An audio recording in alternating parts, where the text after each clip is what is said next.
You're listening to the Uncensored Direct Marketing Show. This show is designed for direct response marketers who want raw, unfiltered conversion tips and secrets to scale their offers profitably to reach their next million. I'm Maria Sparagus.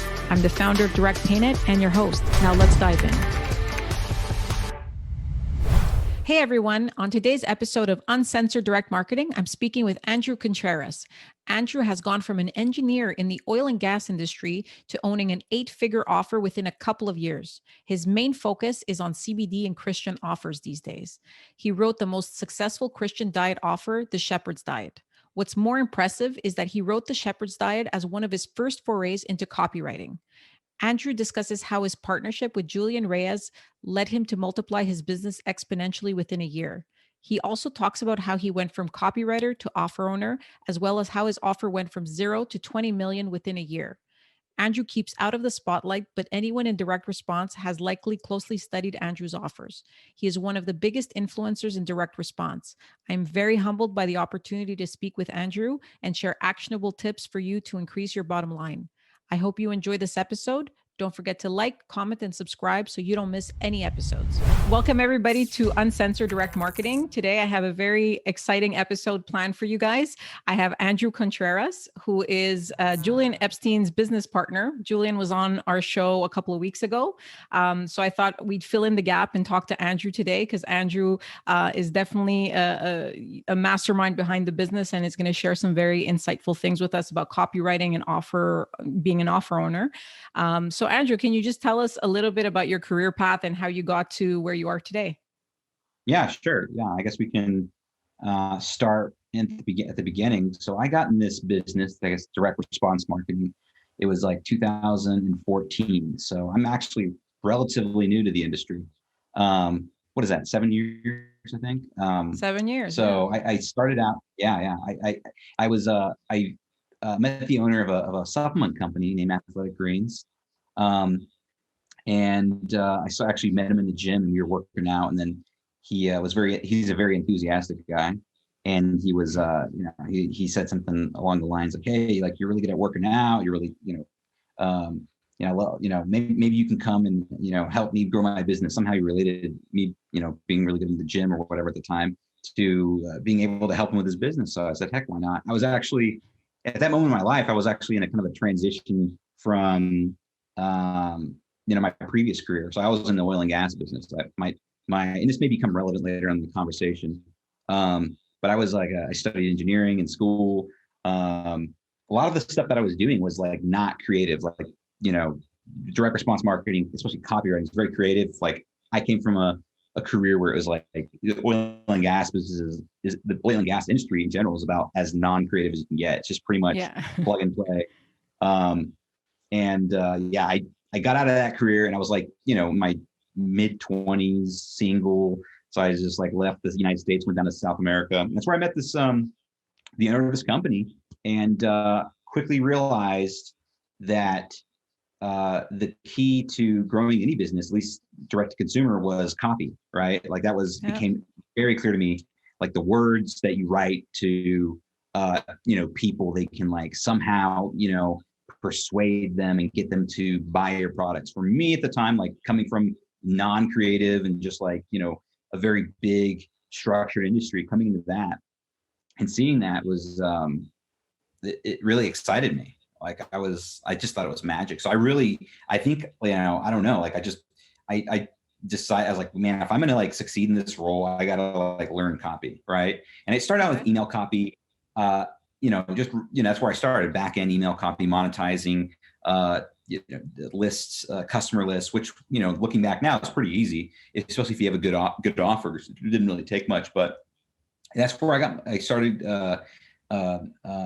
getting into, copy. And I just, from there, I lasted about almost 2 years in that job. And I realized, in order to become, I think towards the end of that position, I was like, man, I really want to do the front end stuff, the stuff that, do these offers that I saw at the time. I want to really launch those. And that didn't really align with the business owners, the way he wanted to market. So I was like, man, I gotta exit this business, this company in order to really, focus on yeah, growing my copy abilities. So, and that's what I did. Ultimately, I left. We left on good terms, and I just like I hired like a couple copy coaches to coach me, and started partnering. Actually, I partnered with an offer owner that I met in Austin, Texas, randomly. I think it was at the Internet Marketing Party, and still a good friend of mine to this day. And I helped him, get a control. It was at the time, it was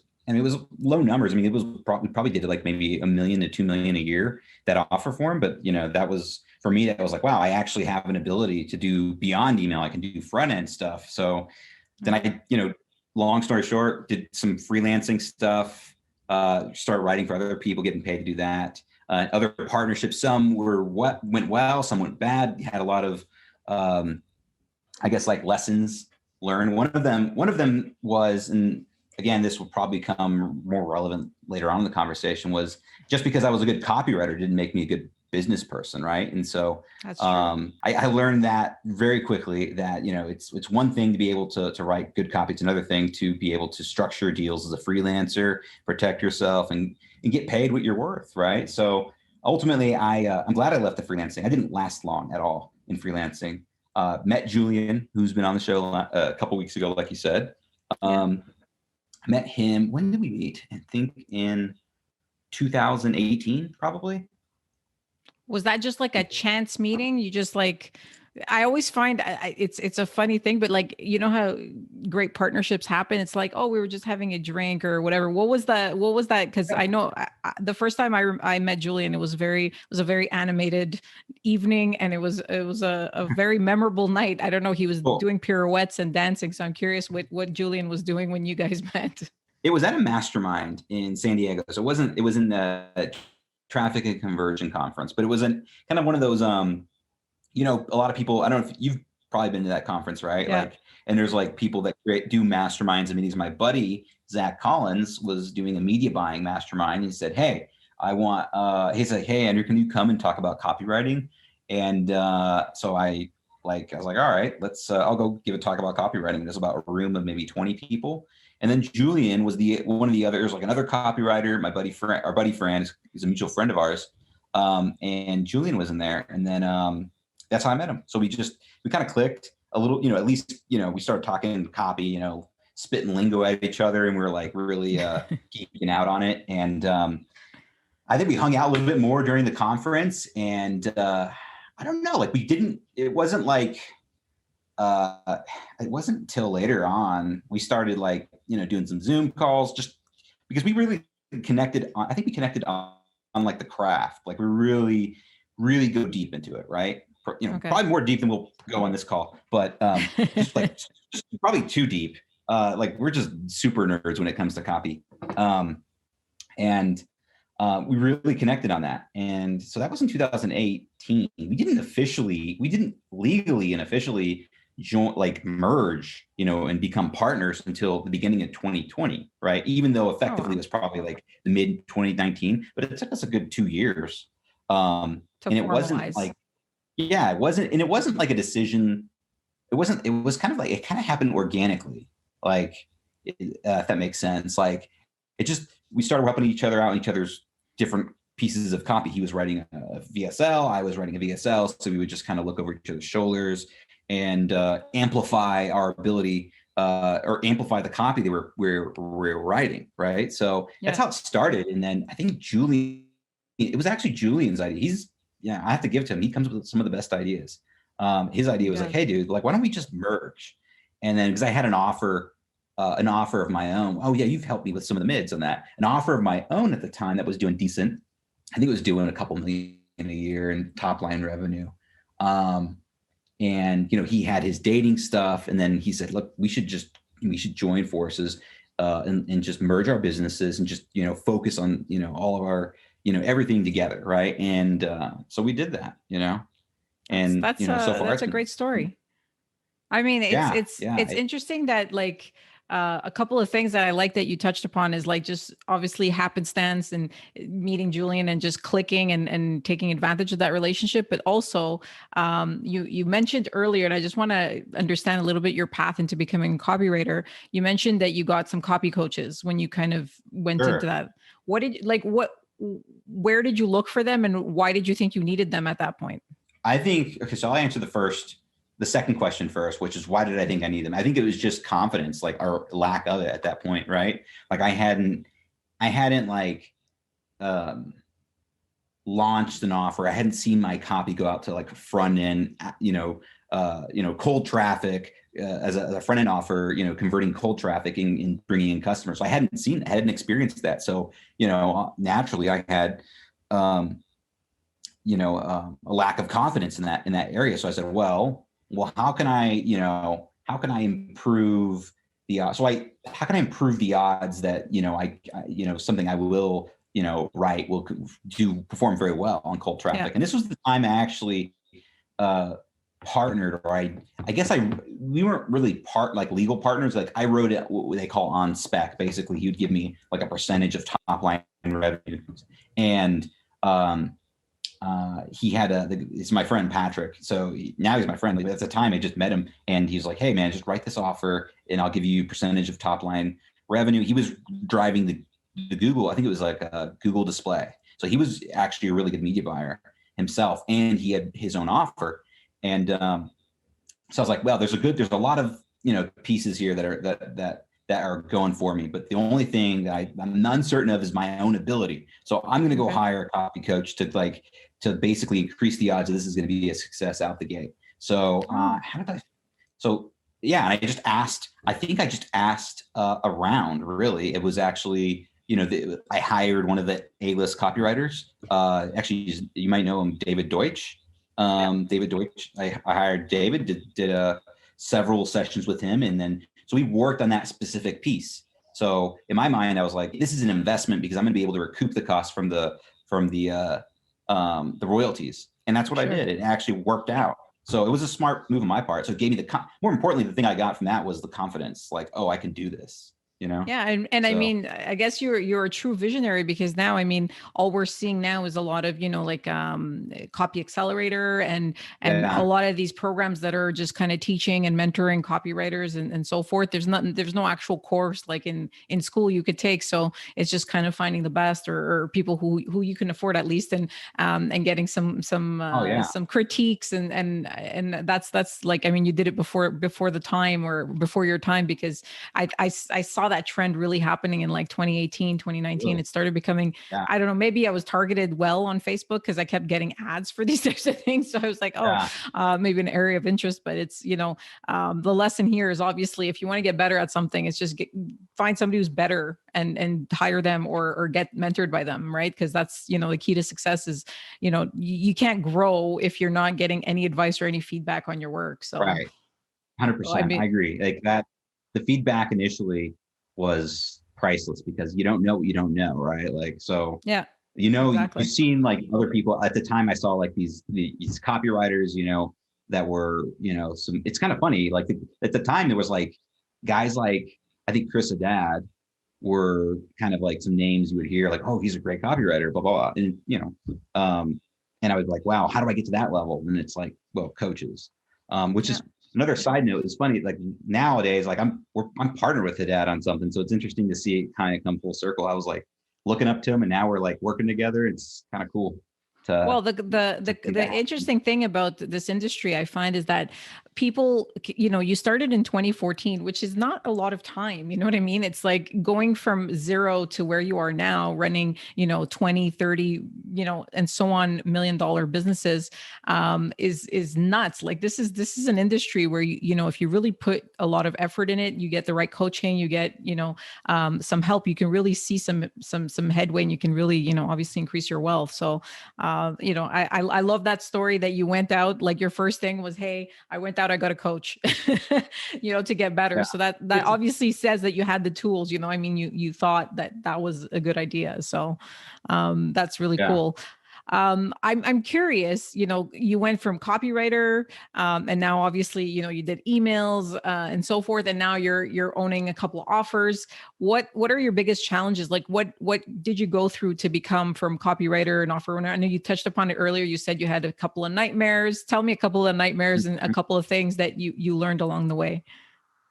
Well, where do we begin? I mean, like like there's always, you know, uh, yeah, where do we begin on that?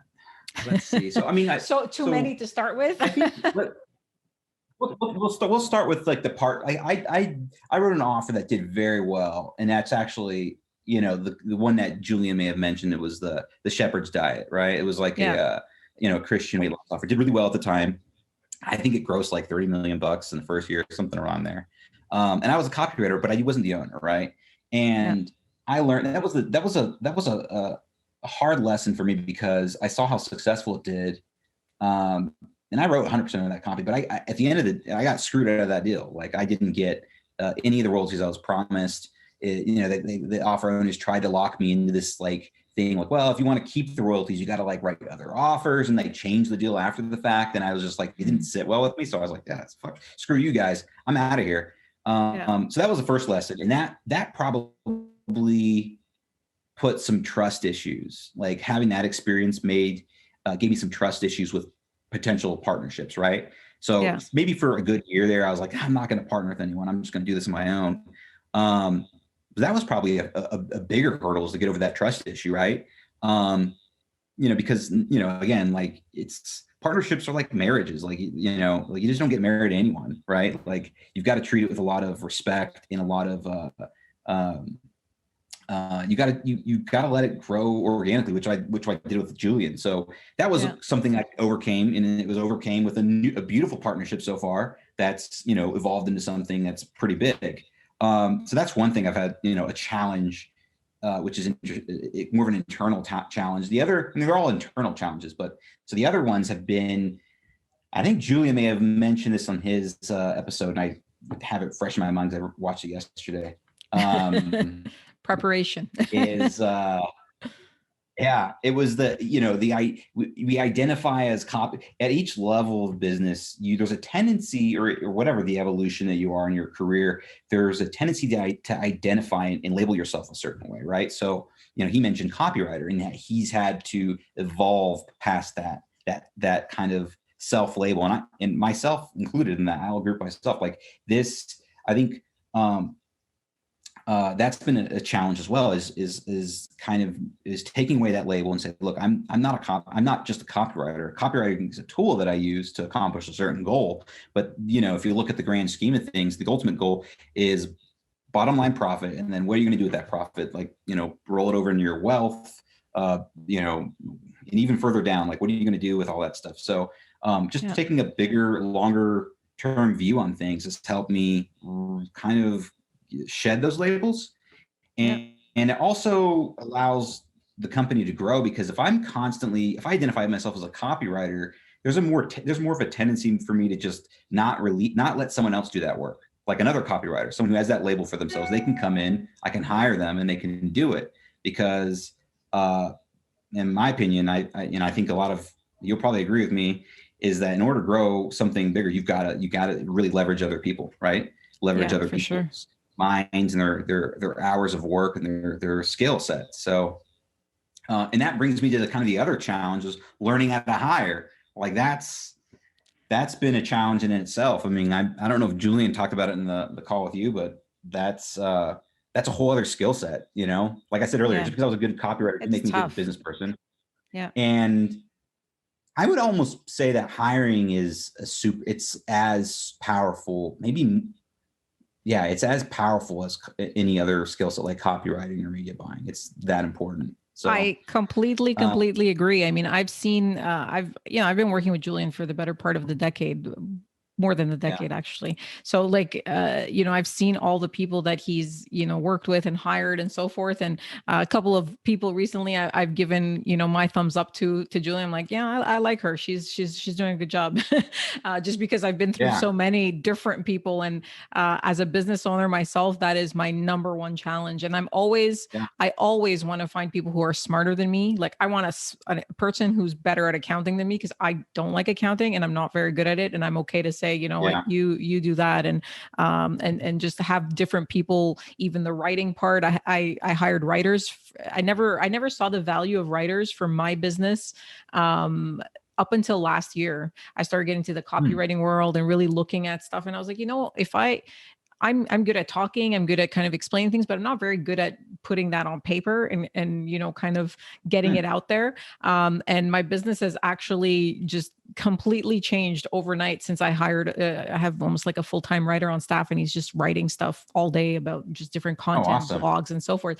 And I was like, what a change! Just because I'm not good at it, right? So I was trying to write blogs here and there; they were terrible. And then I hired the writer, and it's like he put some structure and stuff, and he just did. I was like, this is such a great idea. I feel like writers are very, hiring a writer doesn't seem like it's necessary, especially for obviously businesses like yours. It's necessary, but for other types of businesses, more like corporate type businesses or financial businesses, it's so important to have like the written word relay properly to your customer. So, I mean, that's, copywriting just, it's such a new thing. And it's just, the experts are actually people who have just very little experience. They just try so many things, because you can try so many things quickly. The cycle is so quick. You can see what works, what doesn't, and then kind of move on from there. But yeah, I mean, we're getting into a whole bunch of different things, but HR is the bane of my existence as well. Like in terms of like finding good people and finding people who fit the different roles and so forth. But would you say in your partnership with Julian, you guys are both very creative. I do, Julian's like uber creative, like meaning like he's very artistic, whereas I feel like you have a business sense and more of kind of like, I guess Julian's just very eclectic, and you're more structured, structured with your thought. And I guess it's the engineering side, right? It is. And you have kind of you sound just more organized in your thoughts. And Julian's obviously he's a brilliant business person and a brilliant copywriter, but I guess you guys complement each other well, just because you do have, I could see that it's like the yin and yang kind of thing going on. So what do you do mainly? Like, do you feel like you're both contributing now to copy, or are you kind of separating things? Like you do more of the business side, the hiring, and he does other things. How does that usually work? So it's like, okay, so that's a good question. So I look at our partnership and the way we kind of divide and conquer or divvy up the work amongst leading the company would work something along the lines like this. So we still both like write copy together, and that's great because I'll bring in insights that he might not, and he'll bring insights that I might not, right? So it really amplifies the copy in a persuasive power. So that's something we still do together. I find that there's certain things that Julian his brain gravitates to, like mid stuff, right? With you and Paola. Like that's something that he's got more experience than I have, and he just gravitates to it. Whereas I might do more like the actual operations of the production line of a new offer, or fulfillment, right? Or helping with tech or hiring people. So but it's funny because he still influences a lot of those areas. What I'll do is I'll go out and I'll kind of pave the way. So for example, like if we're hiring a new writer, I'll build like a kind of an interview funnel, because you got, with hiring, you've got to like look at a lot of different candidates to have context, right? And I'll build that funnel and I'll just like get it done. And then the results, I'll bring Julian, hey, Julian, let's evaluate the copy of these writers, and he'll weigh in, right? And then even when it comes to interviewing, we'll both interview. And so I might have a different perspective. I might see things that Julian might not see. I think Julian is probably more optimistic when it comes to people than I am. And I usually take the more pessimistic route. So we balance each other out in that sense. I think in terms of like deadlines and structuring things, it's probably I'm the one that's doing more of that. And then Julian's coming in and just say, hey, Andrew, what do we got to do? He kind of defaults to me on those sort of things, on prioritization. So prioritization is actually, I'd have to say prioritization is probably the thing that I kind of do. Whereas Julian's really good at like biz dev. Like he'll bring in new opportunities. He's always talking the clubhouses. He's, a superstar, probably the best in the world at biz dev, in my opinion, which is great because I don't have that skill. It's great to have that he has it. So we complement each other in that sense, but he'll bring him in and then I'll help prioritize like, hey, we can't do all these things. We got to, bring it back to earth. Bring it back to earth, but he'll bring him in. So it's, that's kind of, does that kind of answer your question? I don't know if I. Yeah, I mean, it sounds like just what it sounds like to me is that you guys pretty much own different pieces, but oversee each other's. So you do, like, say 90% and he'll jump in and take that last 10% and kind of bring it over. So, I mean, that's pretty interesting. And I love, obviously hearing, I love really understanding how people work together. It's an area of interest of mine. Cause I'm always like, I'm alone and I'm always like, I've always kind of toyed with the idea of getting somebody.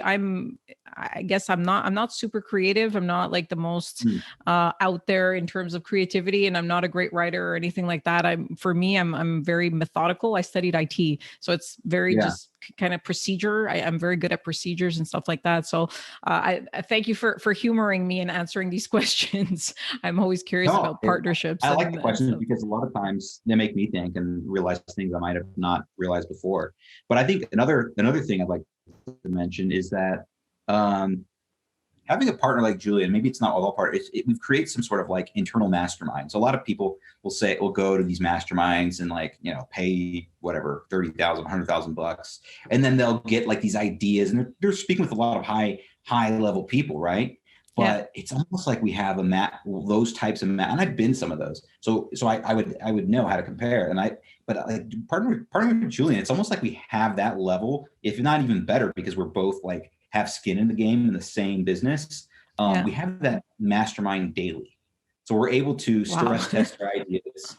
We're able to question each other, challenge each other on our assumptions, because, I think the biggest business mistakes are paved with like bad assumptions, right? Yeah. So oftentimes our conversations will be very philosophical, like just talking about like, well, why do we believe this? Or, I'll challenge him if he thinks, we should hire this person. Well, why do you think that? Blah, blah, blah. So we'll be able to simulate a lot of, how do we say, and even you can see with our copy too, we'll be able to work in a way that simulates the copy. So we don't have to like test it. In traffic, we can like take it away. Like, no, I think you're questioning, you're really exposing the assumptions here. And, we both agree that this is a valid path to go forward. Does that make sense? Like, it's kind of like, no, for sure. It's, and, if you don't have that as a business owner, then getting a copy coach or getting feedback is basically, we come back to the same thing. You always, in this industry, you can't, even if you have offers that are doing, 8-9 figures a month, a year or a month or whatever the case is, like you have to make sure that you get feedback. You have to make sure that you keep ahead of the game. And that's what you guys are doing. And I want you guys to start a Clubhouse chat when you do those talks, and I'll just be like the fly on the wall, just listening in. That would be really fun. Like the Andrew and Julian kind of mastermind show for like an hour, and let people listen into your process. It would be super interesting. Yeah, to make it really, so we could do it with copy, but we could do it with like business things. Like to make it really interesting, I think it needs to be like a very real problem, in the business, like whether we should fire or hire someone, like, that would be interesting. Like go through the process. I mean, I don't know what the legal implications are, but I mean, that would be super. Don't say their name, and I think you'll be good. Don't say their name, but yeah. Well, so. I'm gonna switch track now. I'm curious. I'm curious a lot about your offers and the stuff that you do, and I'm actually just curious about why you entered the Christian niche specifically. What was it that attracted you to that, and like what's different about the Christian niche in general? That's a good question. So I think nothing really attracted me to it. I think really I just kind of fell into it because I wrote that offer, the Shepherd's Diet, which wasn't the idea wasn't mine, hey, and it, probably wasn't even the offer owners, because, Christian diet offers have been around. I think the Maker's Diet was it Jordan Rubin back in the 90s? I know there probably was one back in the 80s. So it's been around for a while. There's nothing unique about it. The way that I executed on it was unique. And that's what ultimately made it, successful. So, I just kind of fell into it by doing that offer. And, I grew up in a Christian home, like in Tulsa, Oklahoma. So it's like right smack in the Bible Belt. So I grew up like going to church, 3 times a week: Sunday morning, Sunday nights, Wednesday nights. So Wow. I spent a lot of time around pastors and heard, thousands of sermons over the course of my, early life. So I think that put me, I understood the psychology, my parent, because a lot of time the demographic is my family, my parents, especially. Okay. So anytime, and especially they're kind of like my secret weapon. Anytime I have a challenge, I'm like, I'm going to go talk to mom and dad and see what they have to say. And it's just like a shortcut. It's like a game genie for copy and like different beliefs. So, that probably has helped me perform, and then just having the success of doing that, said, well, why not? And I've done other offers and other niches that aren't Christian that have done, decently well. But it's just, I think that that's why we've done it. I think that answers that part of the question. Now, what's different about that market, right? Yeah. That's the part you want to know as well, right? Yeah, because I have been seeing, and again, maybe it's because I'm talking to Julian, and sometimes when you like when I wanted to buy a white car, I just kept seeing white cars everywhere. So it's kind of the same thing. I'm like, is it because I'm noticing it more, or is it just becoming a trend now that I'm seeing a lot more like offers geared towards Christians? So there's a couple ways to look at it. I think it's just there's a really good book, copy/marketing book by Eugene Schwartz called Breakthrough Advertising. I'm sure you've heard of it. Mm-hmm.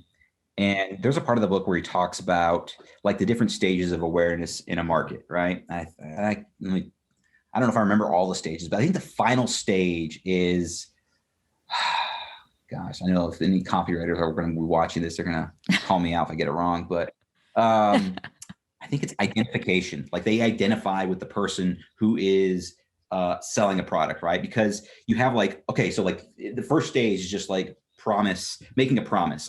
Hey, an example of that would be, lose 25 pounds. And so when that type of marketing message gets perpetuated in the market savvies up and goes, well, I've heard that before. Lose 25 pounds. Everyone says that, right? Yeah. So it might be then in the next level, there might be micro levels in between these stages, right? Lose 25.7 pounds or whatever, lose 100 pounds, and then it becomes unbelievable. If it's unbelievable, people won't buy it, right? So if you've gone to the limits of believability on that first stage, I can't remember what it is, but it's something to do with making promises, then you've got to go to the next stage, which is okay, so how can we make this more unique? And then they say, okay, well, let's add a mechanism, something that's different, right? So it's all about the unique mechanism or the unique way in which this product solves a problem. So lose 25 pounds by eating Garcinia cambogia or whatever it's called, right? Yeah. There's a unique mechanism.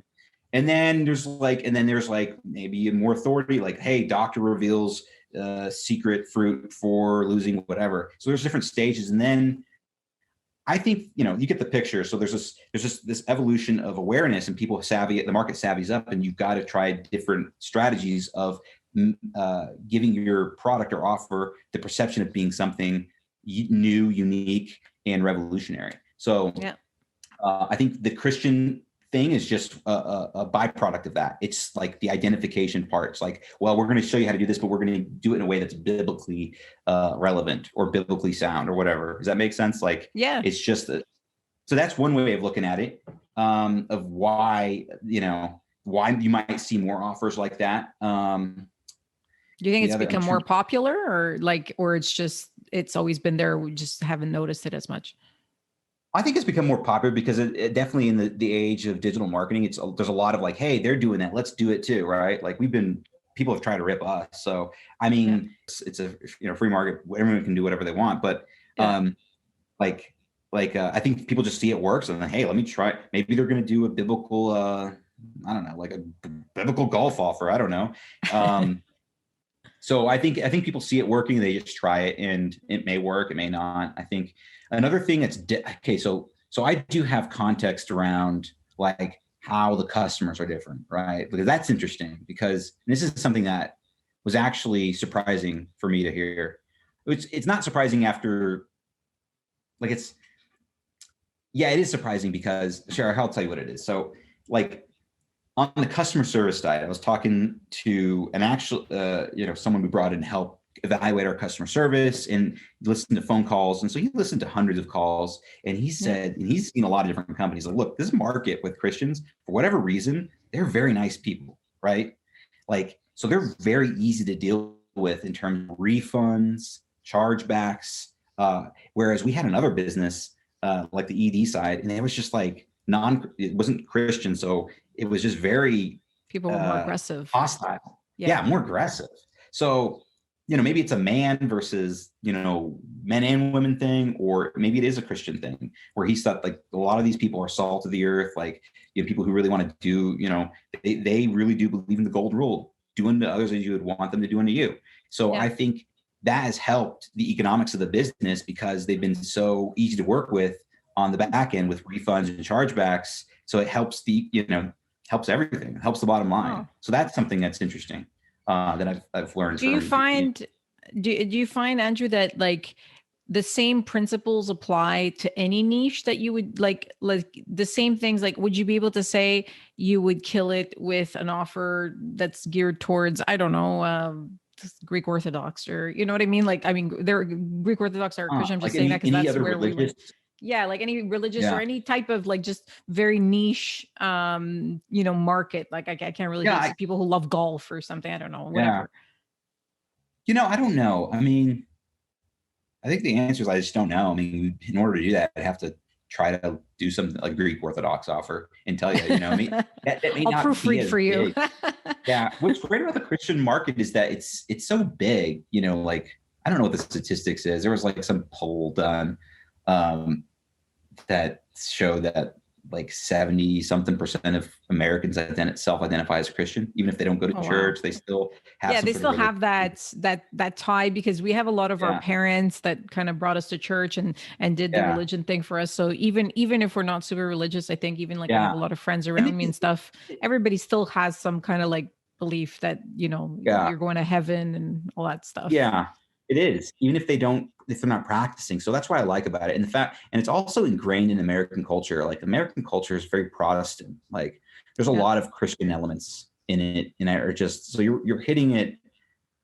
It just fits really well with the psychographic profile of most Americans. So that's what I think. So I don't know if a Greek, Orthodox one would do it well with this part of the, United States. And if it might do well in a different part of the world, but the population in the amount of money, free cash flowing in that market might limit it, right? So it may not perform as well, right? Yeah, no, it's more like a general thing. Like I'm wondering, like, let's say, would you approach another niche in the same kind of method that you approach the Christian niche, like using the same type of research that you do and the same, or would it like what you would? Okay. So it's just kind of picking your target and researching it well and kind of going through the mechanics of it. Yeah.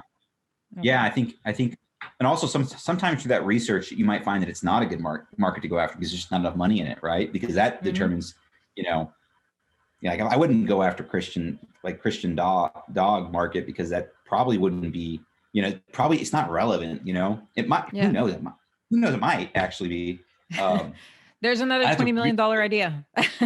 Yeah. I think what's really would be really cool is a Christian. I mean, this is anything revolutionary. This is something that Julian and I are probably going to, I think I can say this. Ooh, juicy stuff. Might depending on if we can get the guru, we might be parlaying into the Christian finance market. Okay. So, yeah. So that would be interesting. Well, Um, that's definitely, I mean, if you have the interesting thing, obviously, about your business is you have a segment, you have, yeah, so you can create products for that segment. You can reuse that list, you can remarket and, obviously offer them things exactly. that they're interested in. And that's like, email is obviously, I feel like email's made a comeback for me. Like email kind of went away when Facebook and all the social medias kind of came, and now I feel like Yeah. emails like the comeback kid, because you don't have to worry about the FTC and compliance and all this stuff. You can kind of say what you want Huh. to say and email. So talking about that specifically, what I mean, I know that you're not a traffic expert, but I know you know a lot more about traffic than most people. So I'm just wondering, like, where do you guys get most of your traffic, or what are your best tips for getting traffic? Yeah. Well, okay. So the way I view it is my best tips is like find someone who's better than but better than me to do it. Which is a lot of people, right? So I'm not good at all at traffic. So um we did, I had done like the CPA network stuff for a while, and that stuff, I mean, if you're an offer owner and you're putting your offer on some sort of network, that's fine and dandy. And I think it'll work until a certain point. And then if you start scaling, it can actually be more headache than the juice may be not worth the squeeze, right? Like Chargebacks. Yeah. chargebacks, can spam lawsuits, right? Like Yeah. there's a lot of negatives so that's what makes, cold traffic like Facebook, YouTube, Google, all that stuff way more attractive. And then I think, I could just talk from our approach is that we just partner with the right media buyer to come in and handle our traffic for us. Very smart, super intelligent, very good marketer, understands copy. The thing about this media buyer is a lot of media buyers, they may not understand the copy, and I think that's a disadvantage. Media buyers need to understand enough to be able to communicate and come in and just express what would be good, right? And that's helped a Yeah. lot. Having a media buyer that understands not only just brilliant at what he does on Facebook and YouTube, but has been able to work with our creative team and getting the assets he needs. Okay. Yeah, that's my number one tip if you can do that. But then, if you go deeper than that, well, how like the thing for us being able to attract someone like that, because like you know not all of them are um, as good as he is. Yeah. You got to have good offers. It always comes back down to the offer, because even the offer needs to perform at a certain convert at a certain metric. It needs to have a certain AOV and LTV to justify CPAs you pay out. So Yeah. really, it comes back down to creative. Creative is like the nucleus. Uh, so yeah. So Is that basically, yeah, if you have, yeah, no, it's, I mean, basically you're saying, get a media buyer if you can. And if you can't, getting an offer to work on cold traffic seems to be the winning formula versus maybe working with an agency, which could be, short-term gains yeah, for long-term headaches. I mean, I'm sure there are some great agencies.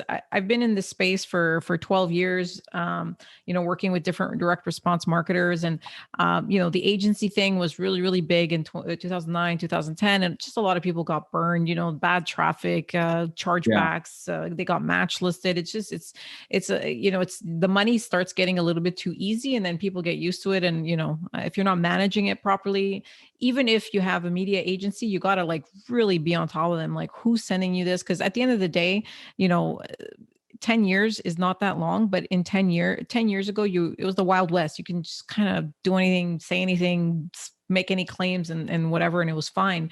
Now, if you have affiliates that are saying things that they're not supposed to, well, you're responsible because you're letting them say it. So, you got to be more responsible than that, and you got to make sure that you got either an in-house person, or you have a really close hand into what's going on with your traffic. So as a business yeah. owner, I agree. that's the important thing for you, is that where to find the talent. We're going back to HR.